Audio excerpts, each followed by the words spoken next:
Latest updates ఎప్పటికప్పుడు పొందడానికి Big TV WhatsApp channel follow అవ్వండి. లింక్ డిస్క్రిప్షన్ లో ఉంది. Welcome to Big TV. Cinema industry కోసం మంచో చెడో చెప్పాలంటే ధైర్యం చేయాల్సిందే. అలాంటి ధైర్యం చేస్తున్న వారిలో దర్శక నిర్మాత తమ్మారెడ్డి భరద్వాజ్ ఉంటారు. మనతో భరద్వాజ్ గారు ఉన్నారు. సార్ నమస్తే. సరే, ఇంటి జరుగుతున్న పరిణామాలని చూస్తున్నారు. నేనంటుంది ఎందుకు సార్ అసలు సినిమా ఇండస్ట్రీలో ఏదైనా ఒక మంచి మాట చెప్పాలంటే, అంటే అది మీరు సీనియర్గా ఉన్నారు, దర్శకుడిగా చేశారు, నాన్నగారి దగ్గర నుంచి ఇండస్ట్రీలోన ఉన్న ఫ్యామిలీ మీది, ఏమి నిన్న కాక మొన్న వచ్చింది కాదు. ఒక మాట చెప్పాలంటే ఎందుకు మీతో వాళ్ళు అంత భయపడాల్సిన అవసరం ఏంటి, అంత ధైర్యం చేయాల్సిన అవసరం ఏంటి? అసలు భయమేం లేదు, ఎవరు భయపడతారు నేను అనుకోను, కానీ మనకెందుకు వచ్చిన గొడవ అనుకుంటారు అనుకోండి. నేను అనుకోవటం భయపడతారు నేను నమ్మను. మనకెందుకు వచ్చింది లేనిపోయింది. ఇప్పుడు ఏమవుతుందంటే ఇక్కడ బిజినెస్ మనకి, నాకు ఎవరు సినిమా చేస్తారు చేయరు అనేది నాకు తెలిసిపోయింది. ఇప్పుడు చిన్నప్పుడే తెలిసిపోయింది నాకు ఎవరు సినిమాలు చేయరు అంటే. చెయ్యలేను కదా, వాళ్ళ సినిమా కోసం నేను కాంప్రమైజ్ అవ్వాలని నేను అనుకోలేదు. సో నేను ఎప్పుడు కాంప్రమైజ్ అవ్వలేదు కాబట్టి వాళ్ళు ఎప్పుడు అందరూ చాలా ప్రేమగా ఉంటారు నాతో.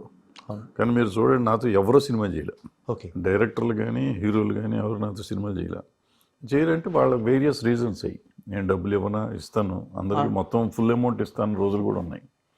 వాళ్ళు చేయరు అంటే వాళ్ళకి ఎందుకు వచ్చిన తర్వాత ఏదన్నా వస్తే అనే ఫీలింగ్ ఏంటో తెలియదు వాళ్ళకి. ఏదో సార్ అసలు ఎందుకంటే ఏదో మంచి సినిమాలు చేశారు, చిరంజీవి లాంటి హీరోలతో సినిమా చేశారు. ఎందుకు దాని మీద డిస్కషన్ ఎందుకు, కానీ దాని ఇప్పుడు కాదు పాయింట్.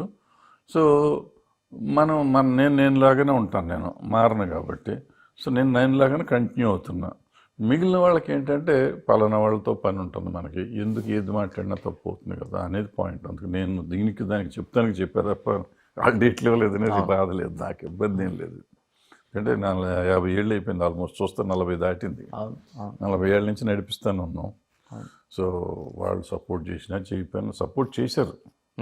ఇండస్ట్రీ నన్ను సపోర్ట్ చేసింది ఇంతకాలం, లేకపోతే నేను ఉండేవాడిని కాదు. అంతే కదా. నాకు సినిమాలు చేశారా చేయలేదనేది పక్కన పెడితే, బట్ అదర్వైజ్ నాకు ఫుల్ సపోర్ట్గా ఉన్నారు అందరూ, మోరల్గాను ఫిజికల్గాను సపోర్ట్గా ఉన్నారు అందరూ.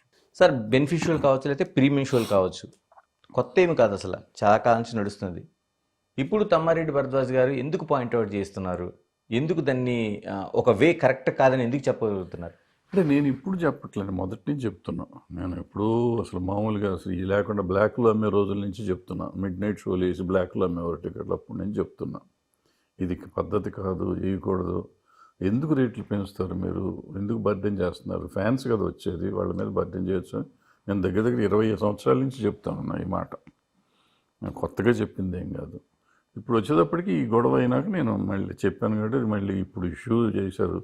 ఈ మధ్యకాలంలో మీరు మర్చిపోయి ఉంటారు, మళ్ళీ నేను కనపడేసరికి మీరు గుర్తు చేసుకుని ఉంటారు, అంతే తప్ప నేను కొత్తగా చెప్పింది కాదు. అంటే ఆ బెనిఫిషియల్ వల్ల బెనిఫిట్ ఎవరికి జరుగుతుందని మీరు బెనిఫిట్ కోసం చేస్తాము జనరల్గా. ఇది ఎవరికి బెనిఫిట్ అనేది ఎవరికి తెలియదు. డైరెక్ట్గా ప్రొడ్యూసర్కి వస్తుంది, ప్రొడ్యూసర్ ఎవరికి వస్తుంది, ఇంటర్న్ ప్రొడ్యూసర్ దేని మీద ఖర్చు పెట్టింది. అది నా ఆర్గ్యుమెంట్ ఏంటంటే, ఇది తెలుగు రాష్ట్రాల్లో మాత్రమే ఎందుకు జరగాలి? ఓకే, తెలుగు సినిమా ఇది, తెలుగు రాష్ట్రాల్లో రేట్లు పెంచుతామంటున్నారు, మిగతా రాష్ట్రాల్లో పెంచరు కదా. మిగతా రాష్ట్రాల్లో పెంచినప్పుడు మిగతా మనకెందుకు పెట్టుకుని మన వీళ్ళకి ఎందుకు ట్యాక్స్ వేస్తున్నారు మీరు అనేది నా పాయింట్, నా ఆర్గ్యుమెంట్ అది. అది కాకుండా నెంబర్ ఆఫ్ థియేటర్స్ వేస్తారు కదా మీరు. ఇప్పుడు నేను సినిమా చేస్తే మీరు నా అన్ని థియేటర్లు వేయరు, వాళ్ళు సినిమా తీస్తే అన్ని థియేటర్లు వేస్తున్నారు కదా, ఆటోమేటిక్గా మీకు డబ్బులు ఎక్కువ వస్తాయి. ఎక్కువ ఫుడ్ ఫాల్స్ ఉంటాయి సినిమాకి, ఈ పెద్ద సినిమాలకి. చిన్న సినిమాలకి ఫుడ్ ఫాల్స్ తక్కువ ఉంటాయి. ఫుడ్ ఫాల్స్ తక్కువ ఉంటే నీకు రూపాయి టికెట్ ఉందనుకోండి, నాకు 1 కోటి మంది చూసాను అనుకోండి, రూపాయి టికెట్ అంటే 1 కోటి రూపాయలే కదా నాకు వచ్చేది. ఇదే నాకు వాళ్ళకి ఏం ఉంది, వాళ్ళకి 4 కోట్ల మంది చూస్తారు కరెక్టే. అదే టైంలో నాకు 1 కోటి మంది చూసిన టైంలో వాళ్ళకి 4 కోట్లు 5 కోట్లు 10 కోట్లు కూడా చూడవచ్చు. సో 4 కోట్లు 5 కోట్లు 10 కోట్లు వెళ్తుంది వాళ్ళకి రెవెన్యూ. సో ఇంకా నీకు తేడా ఏంటి, ఇంకెందుకు పెంచుకొని తెచ్చుకుందామని ఎందుకు అనుకుంటున్నావు నువ్వు అనేది నా ఆర్గ్యుమెంట్. అంటే సినిమా వ్యయం పెరిగిపోతుంది, మాకు కాస్ట్ పెరుగుతుంది, 10 కోట్లు వస్తుందిగా, అంటే ఇంకా పెరుగుతుంది, మాకు అసలు రెమ్యునేషన్స్ వాటి ఇవ్వడంలో భారీ బడ్జెట్తో తీస్తున్నాం కాబట్టి. కరెక్టే, నేను కాదంటలా, దీన్ని కాదంటలా. మీకు 1200 థియేటర్లు 13,000 థియేటర్లు వేస్తే వస్తుంది కదా రెవెన్యూ, నీకు రేటు ప్రకారం వస్తుంది కదా రెవెన్యూ.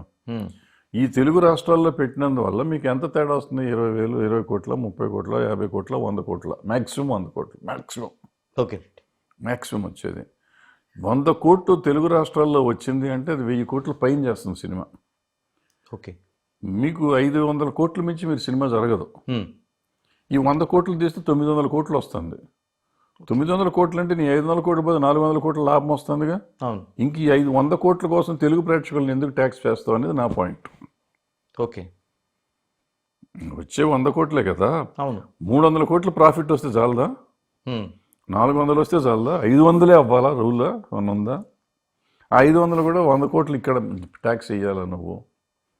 ఇప్పుడు అదనం ఇంతకుముందు ఏంటంటే మన తెలుగులోనే ఉండేది గతంలో. ఇప్పుడు మనకి హిందీ అయింది, డబ్బింగ్ అయింది, తమిళ్ అయింది, మలయాళం అయింది, కన్నడం అయింది, ఓవర్సీస్ వచ్చింది. చచ్చినంత స్పాన్ పెరిగింది. ఇదే ప్రపంచం అంతా ఆడతాను. ఆడుతున్నప్పుడు నీకు డబ్బులు వస్తున్నాయి కదా. ఇంకా ఎందుకు ఈ 100 కోట్ల కక్కుర్తి అనేది నా పాయింట్. అది కూడా తెలుగు ప్రజల మీద ఎందుకు వేయాల్సిన అవసరం? అది ఇక్కడే మన ప్రేక్షకుల్ని ఆదరించే ప్రేక్షకులు నీ ఫ్యాన్స్ వీళ్ళ మీద పడతాను. ఖచ్చితంగా. వాళ్ళే కదా 10 సార్లు చూసేది. అవును సార్. రెమ్యునేషన్ కోసం చాలా వరకు గతం నుంచి కూడా చర్చలు జరుగుతూ ఉన్నాయి.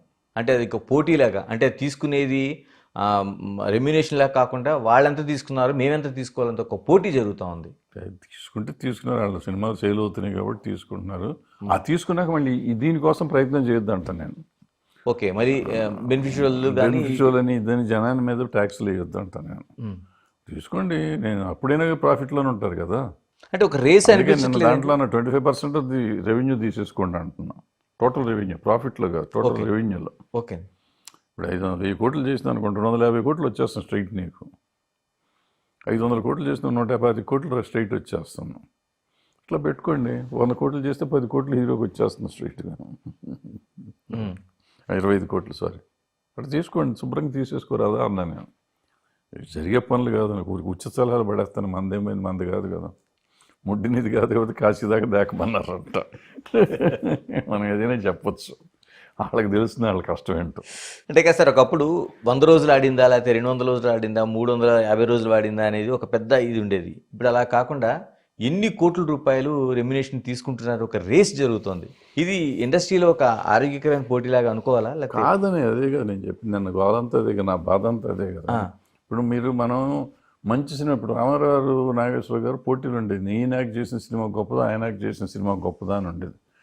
100 రోజులు ఆడింది అనేది ఫ్యాన్స్ కొట్టుకున్నా, మా ఓడు రావణాసురుడు వేసాడు చంపేశాడు అంటే, మా ఓడు ధర్మదాతలో చేశాడు, ముసలాషం వేసాడు చంపేశాడు అని వీళ్ళు, అదే విప్పరనారాయణ వేసాడు చంపేశాడు అని ఇట్లా నాగేశ్వరరావు రామారావు ఆ పెర్ఫార్మెన్స్ల మీద పోట్లాడుకునేవారు, లేదా మ్యూజిక్ మీద పోట్లాడుకునేవారు, డ్యాన్సుల మీద పోట్లాడుకునేవారు. ఇప్పుడు దేని మీద పోట్లాడుతున్నాం? డబ్బుల మీద పోట్లాడుతున్నాం. ఆ డబ్బులు ఎవరి? మళ్ళీ మనయ్య. ఖచ్చితంగా మనం తగలేసుకుని మనం పోట్లాడుకుంటున్నాం. ఎక్కడ ఏం పులిస్టా పడే అవకాశం కనిపిస్తుందండి మీకు? అంటే యాజ్ లాంగ్ యాజ్ నాకు అభిమానం ఉన్నంతకాలం నేను ఎంత ఉన్నా కానీ ఎంత పెట్టినా భరించి వెళ్తాను. నేను దొంగతనం చేస్తున్నానా, అప్పు తీసుకుంటున్నానా, అడుక్కుంటున్నానా, సంబంధం లేదు. బెగ్ బార్ ఓవర్ స్టీల్ ఏదైనా చేసి తీసుకుని సినిమా